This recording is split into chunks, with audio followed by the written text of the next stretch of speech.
Hey guys, welcome to the Creative Arena. So in this tutorial, I'm going to show you how to create a scroll-based slider effect on the Elementor page builder using GSAP and the scroll trigger plugin. So at the end of this tutorial, we're going to create something that looks like this. And if you're using the Elementor free version or the Elementor Pro version, you'll be able to achieve this by following this video step by step. Okay, so this is how our effect is going to take place. Now, when you start scrolling, you're going to notice the smooth change of slide, as you can see. Notice this. It's a cool effect you can use to bring sections to life in your design. Okay, and you can also check it out on tablet because it is fully responsive on all devices. So this is what we have on tablet. Now when you scroll down, you're gonna have the effect take place like this. As you can see, go to the next slide, scrolls in like that, and then to the last slide, you have that wonderful effect like that. You scroll back up, you have your effect going taking place in reverse, as you can see. Okay, so on mobile is what we're going to have. Now when we start scrolling, you're going to notice your effect is going to take place smoothly, as you can see.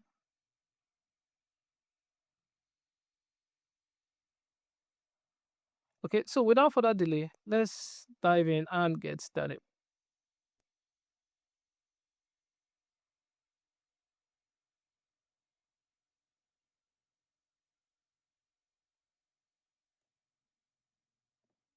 In our Elementor editing screen, what I'm going to do here is I'm going to click on this plus icon here, select the flexbox container, then I'll select the structure here. Then I'll come over here, set the content width to be full width. Now for reference purposes, I'm just going to call this one here our scroll container. Then I'll come over to add element and select the container widget. Then make sure I set the content width here to be full width as well. Now I'm going to rename this one here to be main section container. Now for the main section container, I'll come over here, make sure I set the content width here to be VH value 100. Then I'll come over here to where we'll have the HTML tag, and then I'm going to set it to be section. Okay. Then I'm going to come over here to add element. And what I'm going to do here is I'm going to add another container within this main container. Now I'm going to call this one here our slide container. Okay. So for the slide container, what I'll do here is I'll come over here and I'm going to make sure that I set the minimal height value to be VH100 as well. Then I'll come over here for the item direction. I'm going to set it to be row horizontal. Then for the gap, I'm going to set the gap to be 0. All right. So now that I've done that, the next thing I'm going to do here is I'm just going to come over here to add element and then add another container within it. Now for this container here, I'm just going to duplicate it. For the first container, I'm going to call it our content container. And the second container, I'm going to call this one here our img wrapper container. That is our image wrapper container. So for the image wrapper container, what I'll do here is I'll come over here to the advanced settings. I'll set the padding here to be 0, set the image, the margin to be 0 as well. Then I'll go to my add element and then add the image widget to it. Now I'll go over to my media library to select an image that I'll be using. So I'm just going to come over here and I'll select this image here. All right. Then I'll come over here, make sure I set the image resolution to be full. Come over to the style option. For the width, I'm going to set the width to be full 100%. Maximum width, I'll set it to be 100%. Then for the height, I'm going to change the uniform pixel to VH and give it the value of 100. Then come over to the object fit and set it to cover. Okay, now we're done with the image. I'm going to come back here to the content container. Now justify content to the center, and then I'm going to set alignment for the items to be to the center as well. Then come over to the style option. Now for the background, I'm going to give it set the background to classic and give it the background color of hash 20125. Okay. Then I'll go to the advanced settings. For the padding, I'm going to give it a padding of 50 pixel all around. Now come over here to where we have the heading widget, or select the heading widget. Now for the text, I'm just going to say perfect glue. Then set the HTML tag to be H1. Come over here to the style option. Alignment, set it to the center. For the typography, come over here, set the font family. Now I'm going to use a font family here, but in your case, you can use whatever font family that works for you, that suits the project you're actually working on. Okay, so mine, I'm just going to use the Calam font here because of this slant feeling here. Come over to the size, and then I'm going to set the unit to rem and give it a value of 4 rem. Now I'm going to come over here to where we'll have the text stroke, and then I'm going to give it a stroke of 2 pixel. Now for the color, I'll come over here, and then I'm going to click on this here, the color sampler. Then I'm going to select this section of the image here so that we can. And I'm going to come back here and then select the color sampler. Then I'll select this section here, and then I'm going to pick this color here. All right. Then I'll come back here to this, and then come over here to this text color here, and I'll set it to transparent. Now the reason I did what I did was just so that our heading text here will match whatever image we're using here. So in your case, whatever image you're using here, try to make it to match the heading text here so that it makes your design pop, as you can see. All right, so the next thing I'm going to do, come over here to add element, and then I'll add the text editor right below this. Then I'll just copy this demo text here and paste it twice.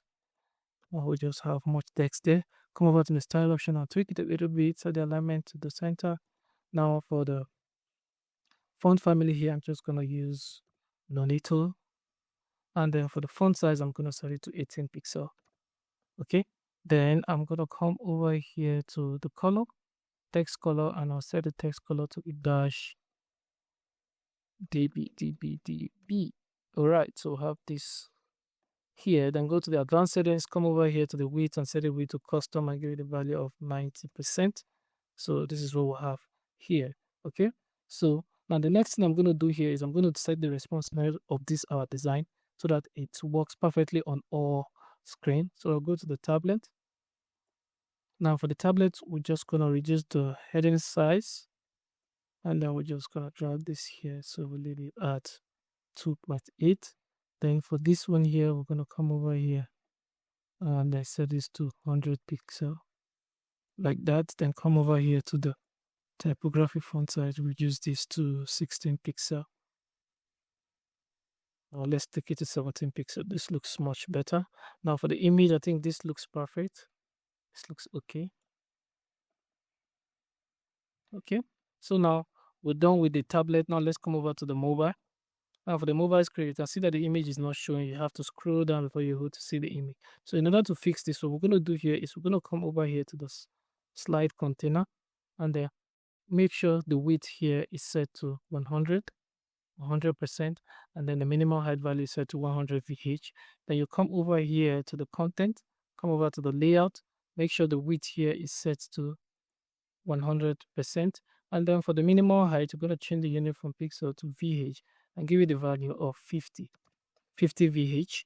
Okay, that's for the content. Now before we proceed, what we're going to do here is we're going to come over here and reduce the font size for the heading. Just going to reduce it a little bit, okay, to 2.3 or 2 like that. Then come over here to the text and then reduce this as well to be 15 pixel. Then we're going to come over here to the content container, go to the advanced settings. Now for this padding, we're going to unlink this to the top. We're going to set it to be 30 pixel to the right, 30 pixel to the bottom, 20 pixel to the left, 40 pixel. So we'll have it like that. Okay. Yeah, this is 100%. So this is okay. Now what I'm going to do next is I'll come over to the image wrapper and come over to the layout. Now make sure I set the width here to be 100%. And then for the minimum height, I'm going to change this here to be VH. I set it to 50. Okay. Now come over here to the image. And remember, for the image height here, we set it to VH 100. Now we're going to set it to VH 50 and then leave it at cover so you can see it's fixed perfectly. So this is how you can make this look perfect on mobile. Okay, so this will have a mobile. Now we're done with the responsiveness of our design.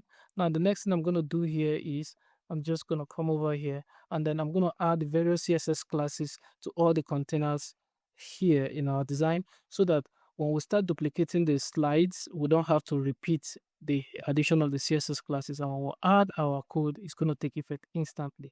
All right, so now I'll come over to this here. So I'm going to go to my code editor. Now these are the various classes we'll be using. So I'm just going to copy these out, the scroll container. Then I'm going to come over here to the scroll container, go to the advanced settings, come over to where we have the CSS class, and then I'm going to add that. Then I'll come back here to where I have my code, come over here to the main section class, copy that out. Then I'll come back here to the main section, go to the advanced settings, come over to the CSS class, add that up, come over back here for the slide. I'm just going to copy that out, come over here to this, and then I'm going to add the CSS class slide. Now I'm going to toggle this open for the content. Now I'm going to come over here, go to the advanced settings, and come over here and set the CSS class to the content. And then for the image wrapper, come back here to the advanced settings, and then I'll go to my code editor just to be sure that I am copying the actual class and no spelling error. Just copy that out and then I paste this here. So we've successfully added the various CSS classes that we're using for our code. So now what I'm going to do next is I'm just going to come over here and duplicate this slide. I'll duplicate it like 5 times, depending on how you want, or we're just going to duplicate it 5 times. All right, so we now have 5 slides. As you can see, these are the various slides. So what I'll do here is I'll change the image for this slide. Just going to come over here and I'll select this image here. Okay, so now what I'll do here, in order to set the text color here, what I'll do is I'll come over here and then come over here to the style option.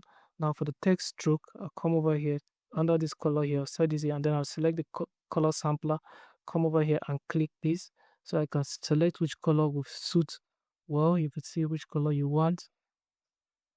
So I'm just going to select this color here. So you can see this is the color we're going to use here, and I'm going to change the whole text. So this is what I'm going to do repeatedly for all the various slides. So I don't want this video to be very long. That's why I'm going to pause this video and effect that up. So I just did it for this first container and the second container, so you know how I was able to get the color here, right? Okay. So as you can see, I've done the changes. So let me just toggle this so we can see it clearly. So this is the first slide, perfect close, second slide, modern muse, third slide, endless charm, and then natural beauty, and we'll have the vibrant vision. Okay, so now what I'm going to do next is I'm just going to come over here and we're going to add our code here so that it takes our animation takes effect. Okay, so I'm just going to scroll to the bottom of the page and come over here and search for the HTML widget, and I'll drag the HTML widget and drop it here. Then I'll head over to my code editor.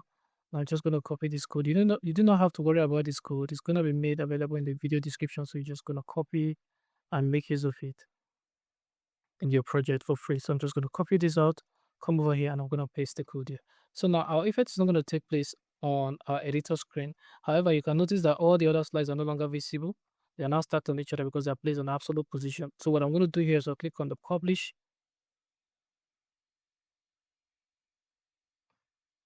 And then I'm going to click on the preview. Okay, so now when we start scrolling down, this is going to happen. You scroll, you're going to have this. You can see the beautiful slide effect. This is done using clip art, so you can see. Scroll down until you get to the last slide.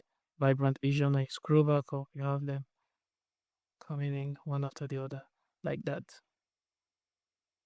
Okay, so now let's come back here. Now, for this scroll container height here, this option here, what you're going to do here is, in a situation where you have multiple cards, take for instance, you have up to like 10 slides, you're going to add this value here. You're going to change this value here to be 10 slides. This value should be equal to the number of slides you have to enable for complete scrolling of each of the slide. Okay, if you have less than the number of slides you have here, you're going to notice that your slide will not scroll completely. You're going to have, if you have 5 slides here and the value here is 4, you're going to notice that you're going to scroll only up to the 4th slide and you'll not see the 5th slide. So to do that, you just make sure you set this value here to be equal to the number of slides. So we've come to the end of this tutorial. If you've learned something new from this tutorial, remember to give this video a thumbs up. And if you're new to the channel, remember to hit the subscribe button and the bell icon so you get notified first whenever I drop a new video. And feel free to drop a comment wherever you're confused or have any suggestion, and I'll do what to attend to as much as I can. But until then, see you on our next video. Bye-bye.